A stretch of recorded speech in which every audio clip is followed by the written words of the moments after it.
Hi everyone, it's Christopher, and I'm here to do a little quick review of the last two episodes of Big Brother 18, episode 2 and episode 3, and it's going to be real quick.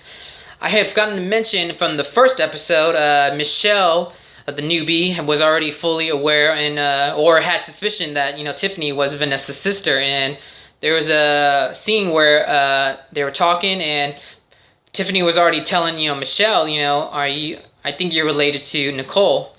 And in which they do look alike. Michelle and Nicole do look alike in a sense, where her blonde hair and the other one brunette. But I've been hearing that Michelle's actually a blonde and she dyed her hair brunette. So, but even Michelle quickly turned it around. To Tiffany, is like, I think you're Vanessa's sister. And of course Tiffany was all like dumbfounded, trying to act dumb. Was like, who? Vanessa who?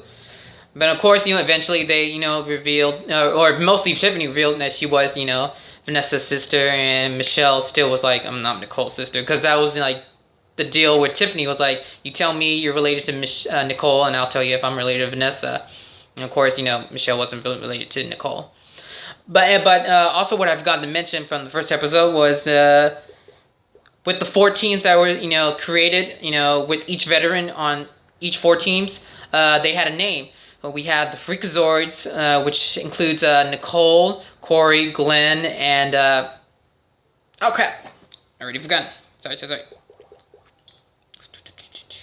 And Tiffany. How could I forget that? Then we have Big Sister. That includes Davon, Zakia, Paul, and Josue.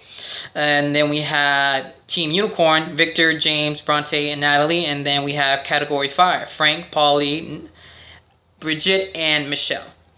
And of course, my favorite name out of that is Category 5, which I like, And let's see. I mean, the only person that did not seem into her naming it, because at that time she was already hating on her teammate Paul, was Davon. It's so weird in that, like, when they're in the DR, Davon would just gave this shadiest look when they were naming their team Big Sister. But that's what I have forgotten to mention from the first episode. And like I said, this is going to be real quick.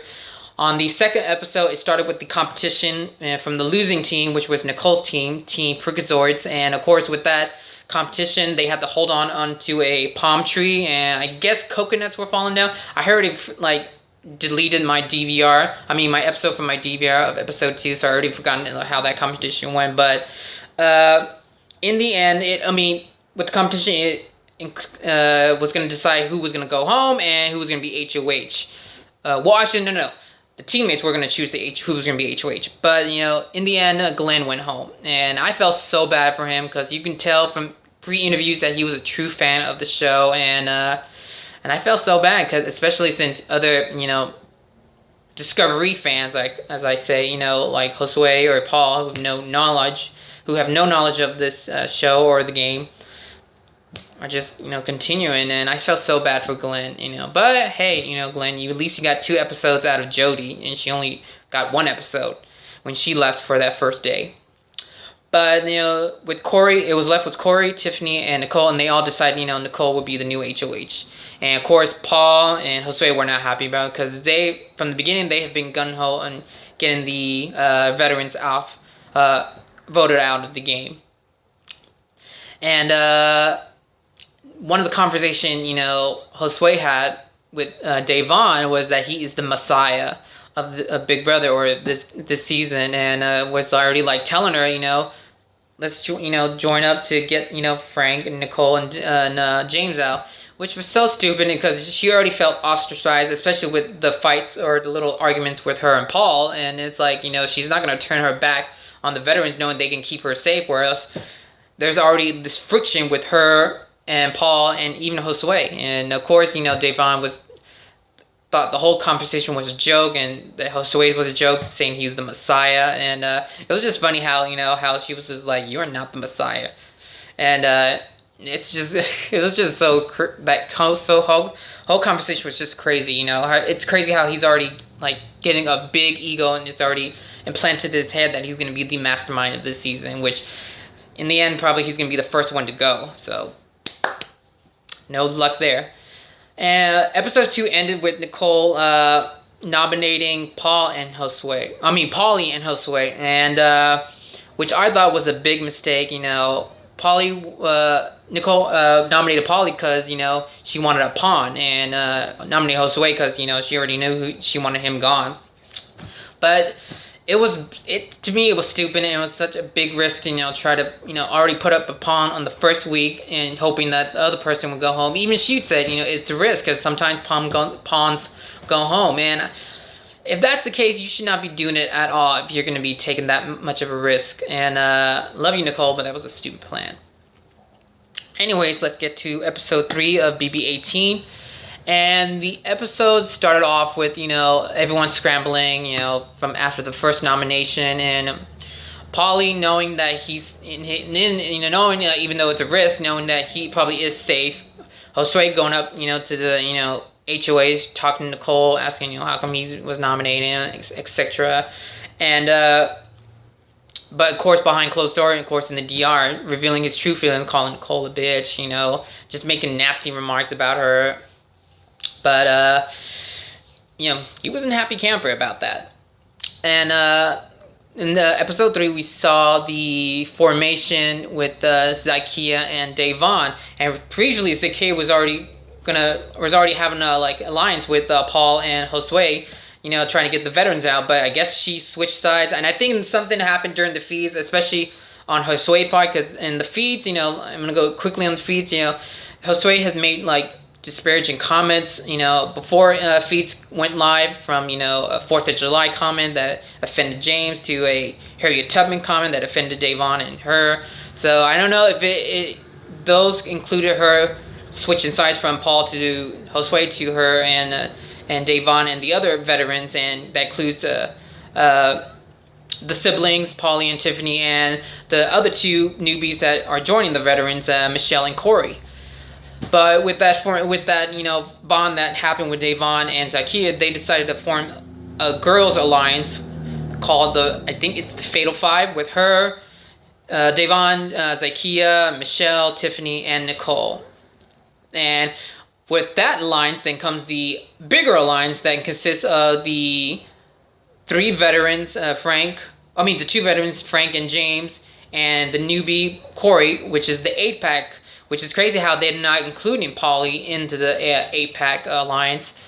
But even Frank having his little, even though it's not shown, it hasn't been shown on the episodes, I've seen on the feeds where Frank, it has a little bro alliance with him, Paulie, and Corey. So there's already a alliance, and there's a second girls alliance with Natalie, Bridget, and Bronte, and of course there's the the alliance that that wants to get the veterans out.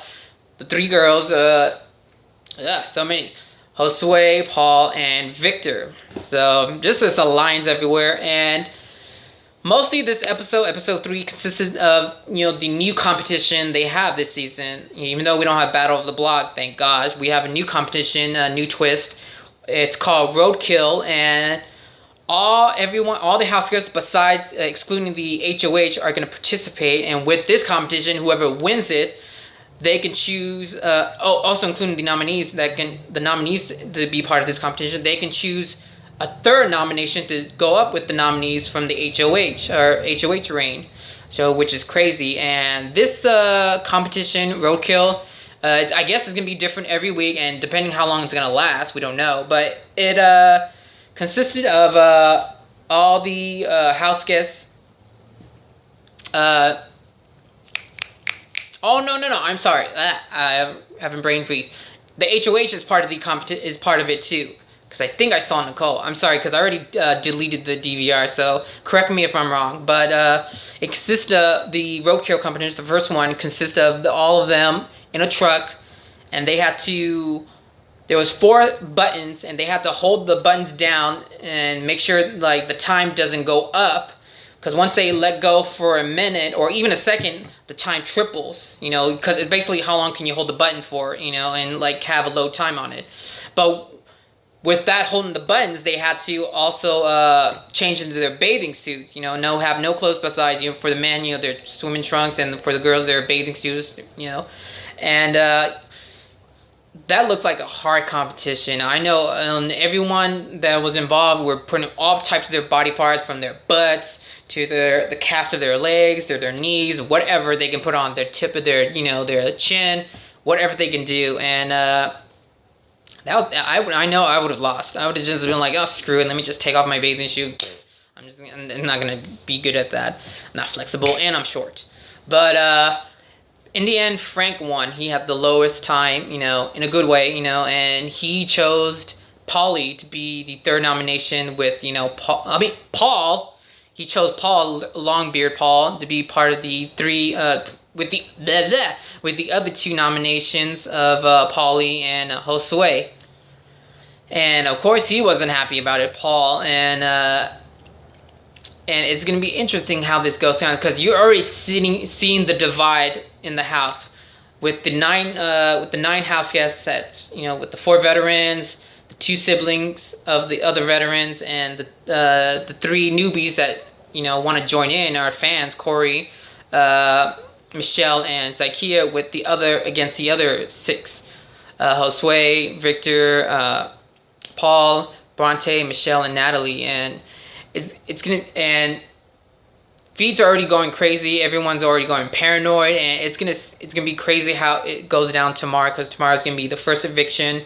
And from what I've seen from the feeds, it's gonna Prose is basically going home, and Paul's already threatening to curse people out, to punch people, if this goes down, and it's gonna be crazy. It's gonna be fun. It's gonna be fun seeing Paul going, having a mental breakdown from what's gonna happen. So that was a quick review of episode 2 and episode 3 of Big Brother 18, and it's gonna go crazy, and I cannot wait. I love the drama. So as you hope we have fun tonight, and hopefully we have fun tomorrow night, because it's gonna go. Like I said, it's gonna be crazy. I just cannot wait. It's gonna be uncomfortable but enjoyable at the same time, seeing this crazy train wreck happen. So, like I said before, have fun. And this is Christopher, and have a nice day.